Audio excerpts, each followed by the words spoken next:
Write it down, and Allah Himself is going to bring it to you. Allah will bring it to you. Habib, I can't tell you how many times I've written things down and then actually achieving those things.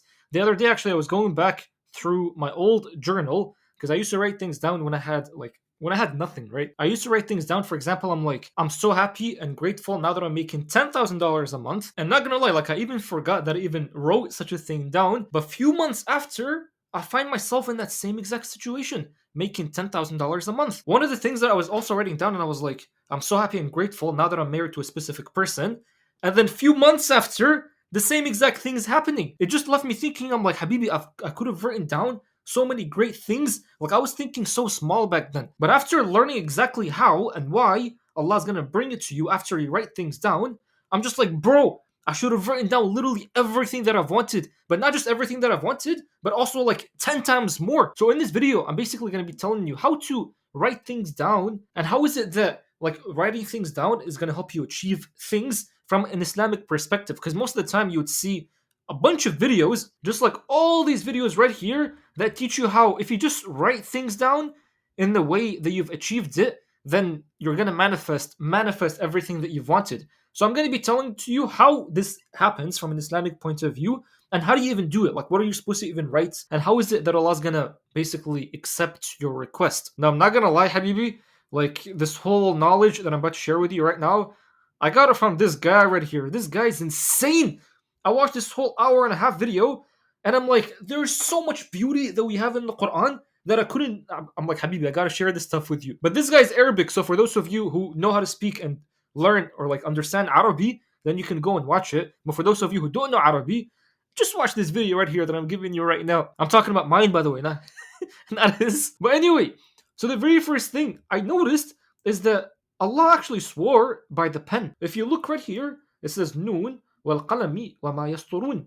Noon and then by the pen. Now the whole explanation behind why Allah swore by Noon first is an entire ocean that this guy actually went over, and it's actually insane. But I can't really talk to you about that. But the fact, Habibi, the fact that Allah swore by the pen, it just shows like this pen has great power. So one of the things that even this guy was saying, he was saying that the pen, the pencil, was one of the first creations that Allah created. And then through the pen, like Allah commanded the pen to write things down, and then those things came to life. So an example of that is like the earth, the skies, everything within them, all made by the pen through Allah. Which means this whole thing about the pen is that this pen was actually made, like the concept of pen, writing things down, was made way before you and I even existed. Was made way before the earth and the heavens existed. So before time and before space. Because how can there be space if Earth wasn't here? And how can there be time if the sky wasn't even here? So this is the thing. The act of you writing things down, like you see, I have an entire notes right here, like cue cards of me writing things down. And when I write things down, like those things just stick to me. Like I know them. Like someone could wake me up at 3 a.m. and I would know exactly what I wrote, like the things that I wrote down. But just the fact that you're writing things down, you're basically doing something heavenly. You're doing something that's beyond space and beyond time, which is so powerful. So this is the very first thing. Like just the fact that Allah swore by the pen, it shows you that this pen has great powers. But then the second thing, bro, the second thing, we already know that this surah right here, Surah Al-Alaq, was the very first surah that Allah has brought down. And the very first thing Allah says in that surah is read, read. But then you continue, Allah is basically introducing Himself to Muhammad Sallallahu Alaihi Wasallam. But I'm like, Allah could have used literally any characteristic or any description of Allah, but Allah chose exactly to describe Himself as the one that's the most generous, that has taught by the pen. By the pen. It's like, why did Allah have to like introduce Himself with the pen? Like that's how powerful the pen is. Writing things down, Habibi, is like a heavenly act. It's so powerful to the point that it's like that's the way that Allah wanted to introduce Himself to Muhammad Sallallahu Alaihi Wasallam. Like, can you just imagine that? That's actually insane, man. So this is the very first thing. Like, just these 2 points right here should make you realize that in Islam, we're supposed to be using the pen. In Islam, the pen is something powerful. It's something that you're supposed to be using every single day. Now, let me tell you the benefits. And again, everything I'm talking to you about is coming from this guy. The lessons that he gives every time I watch this guy's lessons, I'm like, this guy's insane, bro. But the very first thing is that if we just read Surah Al-Qalam, the very first thing that we see in Surah Al-Qalam is that after Allah swears by the pen, Allah says, by the grace of your Lord, You are not insane. ما أنت بنعمة ربك بمجنون. And according to this guy right here, this entire ayah, what it means is that just the people that write with the pen, they heal themselves mentally. Like if you're struggling mentally with something, if you have like brain fog, if you can't even think properly, if you have mental issues, use the pen. The pen is going to heal your mind. But the other thing that I extracted is that Allah is saying like you are not insane. The people that are insane, you know how sometimes when we write goals down, usually they say write the goal down as if you've already achieved it. If someone whenever like I remember the first time I used to do that, I used to always think I'm like, but I'm being delusional.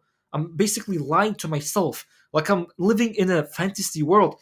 But Allah Himself is saying here, no, Habibi, you are not insane. And again, if Allah swore by something, that means every other ayah that's coming after this ayah of Allah swearing by the thing, it's related to the thing. So this is related to the pen, which means, Habibi, you are not insane. So if you're writing things down and you're like you're putting yourself mentally and emotionally in whatever goal that you're achieving, like when I used to write down, I'm so happy and grateful now that I'm making $10,000 a month. Back then, like the very first time I wrote that, I used to always think I'm like, Habibi, that's insane. I'm being delusional. I'm lying to myself. And then slowly, I used to put myself in that state. Like I started being fine with being delusional. But then it's so crazy how Allah here says, like, no, you are not insane.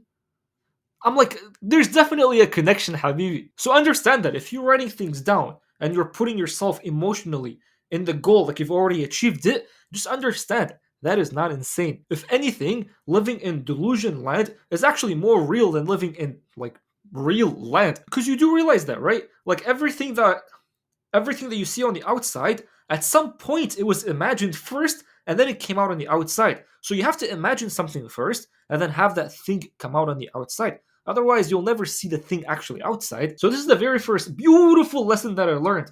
Writing things down is going to keep your sanity, and Allah Himself is telling you that you're not insane. Even if you think you're delusional, you're not insane. But the second thing that says right here, وَإِنَّ لَكَ لَأَجْرًا غَيْرَ مَمْنُونٍ, you will certainly have a never-ending reward. And again, Habibi, this is related to the pen. So it's almost like you can think of these as benefits of using the pen, which means you have a great reward, which is so beautiful because it's like if you're using the pen and you're writing things down like the things that you want, Allah Himself is saying like you will have a never-ending reward, which almost like it's like telling you that yeah, the thing that you want, you're gonna be rewarded that thing. But not just that, you'll be rewarded something that's like never ending, something that's unlimited, which is so beautiful. And then the second thing it says, وَإِنَّكَ لَعَلَى خُلُقٍ عَظِيمٍ, which means you're already the best of the best. Because you guys understand that, right? Like the true nature of you is already that of perfection. Like if you just go back to your fitrah is that of perfection. You don't have to be adding things onto yourself to become perfect. If you just eliminate the weeds of your personality, then you go back to perfection. Which means if you're writing things down, like goals that are so big and you're thinking, I can't achieve that, just the fact that Allah is saying like you are the best of the best, like you have outstanding character, it just shows like you are capable of literally everything, anything, which is so beautiful, man. Like these are some of the lessons that I learned from Surah Al-Qalam through this guy's video. Beautiful teachings, man. But then the second thing is that like how do you write the goals down? So I told you so many times, I'm like, write the goals down as if you've already achieved them.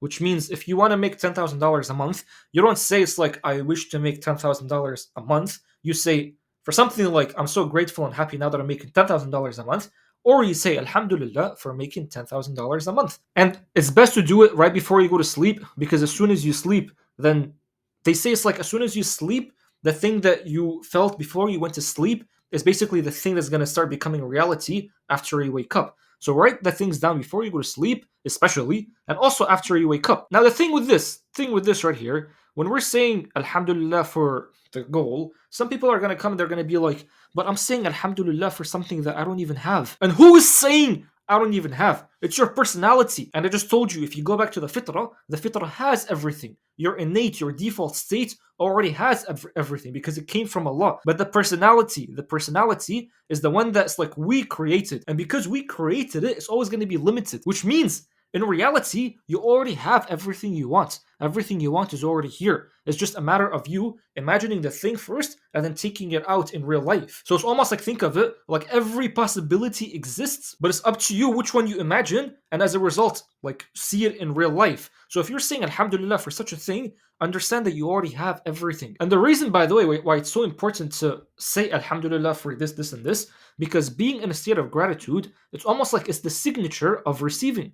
It's the signature for receiving. And Allah says in the Quran, like Allah increases you if you're grateful. So if you're trying to increase yourself in whatever thing that you want to just get into a state of gratitude. Once you're in a state of gratitude, you're exhibiting a signature, which means like I already have everything. Now, when you set goals down, when you write goals down like you've already achieved them, and you're becoming in a state of gratitude, which means like you already have everything. When you're asking for things from a place of abundance, you always get that thing. Because at this point, you're not asking for a thing in a state of lack. You're asking of a thing from a state of abundance. And by the way, there's a whole ayah that says right here, لا يكلف الله نفسا إلا وسعها.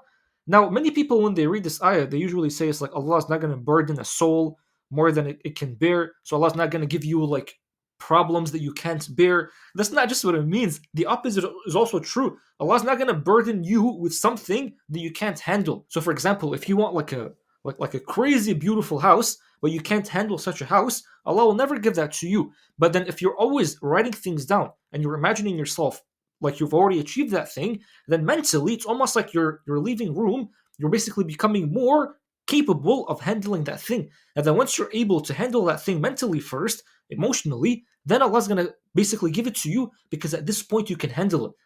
So think about this. When you're writing things down, like you've already achieved them, and then you're becoming in a state of gratitude, just this act is going to expand your nafs, is going to expand your soul, and at this point you're capable of handling such a thing. Now, because you're capable of handling such a thing, Allah's going to give that thing to you easily too. I mean, think about it. The people that win the lottery, anybody that wins the lottery, they always lose that money as fast as they got it because they can't handle such a great amount of money. But if you look at the rich people that are consistently rich, those people are able to handle like the wealth. They're able to handle a big amount of money. They're able to handle the cars, the houses, and all that stuff. The people that can't handle those things are the people that never get these things. So that's why when you write things down, like this is how it works. When you're writing things down, you're basically telling Allah that you can handle such things because now you're living in such things mentally. And you have to live through the thing mentally first, and then you'll be able to basically achieve it on the outside as well. And I'm telling you, bro, this right here, like this is crazy stuff right here. Crazy stuff. And this right here is actually one of the lessons of the new course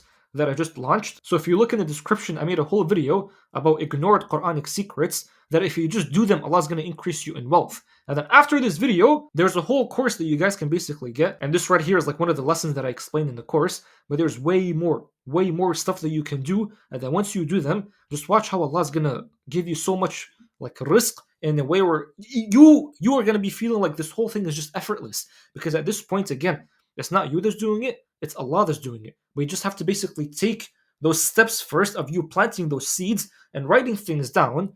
Writing things down is basically one way to plant those seeds. And this is why I'm telling you, anybody that writes things down in such a way, they always end up getting the thing that they want. But you also have to like supplement this with all these beautiful other teachings, and then once you do this, it's basically like a steroid effect. But anyway, hope this whole video right here is helpful. If it was, bro, just let me know.